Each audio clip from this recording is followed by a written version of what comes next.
दिखाया था इसलिए वो सर्प दिखता है। अच्छा चलो कहीं अंधेरे में पेड़ कटा हो, ठूंठ खड़ा हो, तो भूत प्रेत बन के दिखता है। इसका मतलब ठूंठ से पहले कभी भूत की कल्पना थी आपके दिमाग, प्रेत की कल्पना थी दिमाग में, तो ठूंठ बन के प्रेत है, तो ठूंठ और प्रेत भूत बन के दिख रहा है। अब प्रश्न है उस ठूंठ में सांप क्यों नहीं दिख रहा है? अंधेरे में रस्सी में सांप दिख रहा है, उस ठूंठ में भूत प्रेत क्यों दिखता है अंधेरे में?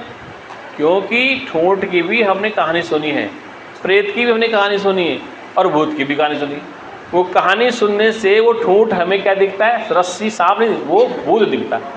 तो कल्पना से उस ठूंठ का प्रेत दिख रहा है, ऐसे ही रस्सी का सांप दिखता है।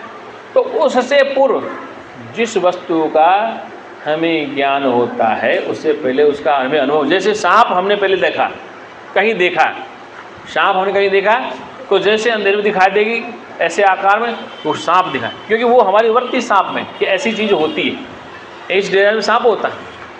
अच्छा भूत की कहानी सुनी कहीं? भूत देखा तो नहीं है, लेकिन कहीं ना कहीं कहानी किसे सुने, बड़े बूढ़ों से, यार दोस्तों से कि भूत ऐसा होता है, भूत ऐसा होता है। देखा उसने भी नहीं, पागल ने, वो भी सुन सुन के कह रहा है भूत होता है, सींग होते हैं। अब अंधेरे में वो पेड़ दिखा खड़ा, सूखा ठूंठ खड़ा, अब उसको देखते ही बुखार आ गया, अब आज मर गए, जंगल का भूत आ गया। मतलब वो कहानी कौन सी थी? दादी की कहानी थी, नानी की कहानी कान में थी, दादा की कहानी चाचा था, वो घुसी पड़ी थी, और जैसे जंगल आया अंधेरा बस वो कहानी घुसने लगी, अब भूत आ गया, अब पसीना छूट रहा है। अब बताओ भूत का इलाज कैसे हो? वहाँ तो कोई तांत्रिक बुलाना पड़े तब काम से भूत भगावे। तो वहाँ पर अगर उसी समय तत्काल रोशनी हो जाए, क्या हो जाए? तो रोशनी हो जाए क्या होगा? वो भूत भाग जाएगा, वो जो वास्तविक ठूंठ दिखाई देने लग जाएगा। ऐसे जब तक हमें वास्तविक का पता नहीं चलता तब तक ठूंठ का भूत दुखदाई है, रस्सी का सांप दुखदाई। ऐसे संसार दुखदाई कब है? जब वास्तव में रस्सी का सांप दिखता है और ठूंठ में भूत दिखता है। ऐसे ब्रह्म में ये जगत कल्पित सा दिखता है कुछ नहीं। जैसे जल में लहरें बन भर के दिखती हैं, जल में लहरें बन भर के दिखती हैं, वास्तव में बन रही हैं।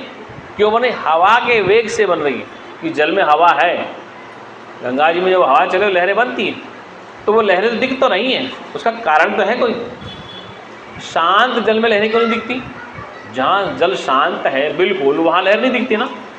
क्यों नहीं दिखती? क्योंकि वो जिससे लहरें बनती, लहर का कारण की हवा है, उस शांत जल में हवा का वेग नहीं है तो लहरें शांत, तो वहाँ लहर खत्म हो गई, लहर खत्म हो। तो वो लोग लहर बन रही उसका कारण हवा है, हवा का वेग है, हवा के वेग से उस जल में लहरें दिखती।